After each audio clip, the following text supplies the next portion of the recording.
Hi, this slide probably addresses the number one most important change that most Americans have to do, and that's with their personal health.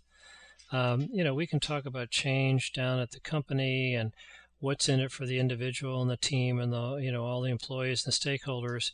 But the truth of the matter is, if an individual person can't come to grips with maintaining their own health, which is arguably is the first wealth, then how much willpower and change capacity do they have within themselves?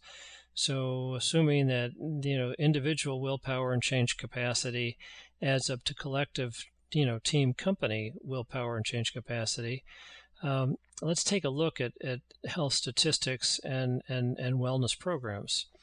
Really, since 1955, 80% of the health costs have X forgetting the last 2 years of heroics. So, these days with Medicare and people living a lot longer, there are lots more emergency things we can do to keep people living longer than they really want to live. So, but it's 30% or something like that of the healthcare industry's money, so they don't have any interest in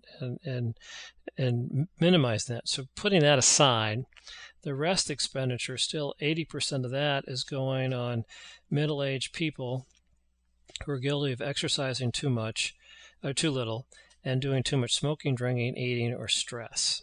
Hasn't changed. So if somebody has a health crisis, you're like, okay, you just had a heart attack and a quadruple bypass, and if you don't lose X amount of weight and quit smoking, you're going to die for sure within a year.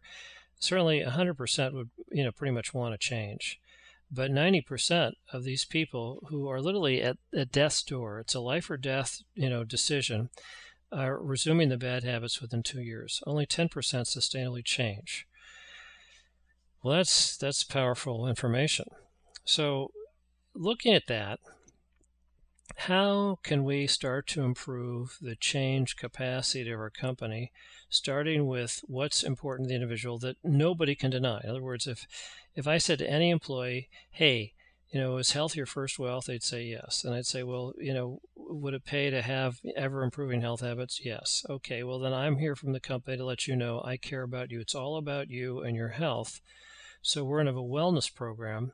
But this wellness program is going to be kind of different. We're going to start off with a very simple platform, and off of that platform, you can do whatever you want on top of that.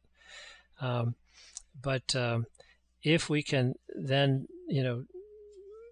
make headway with our health, then we can make. Why wouldn't we be able to say, hey, I've got confidence, I've got willpower, I could actually become a brown belt, black belt, first, second, third degree at whatever I'm doing.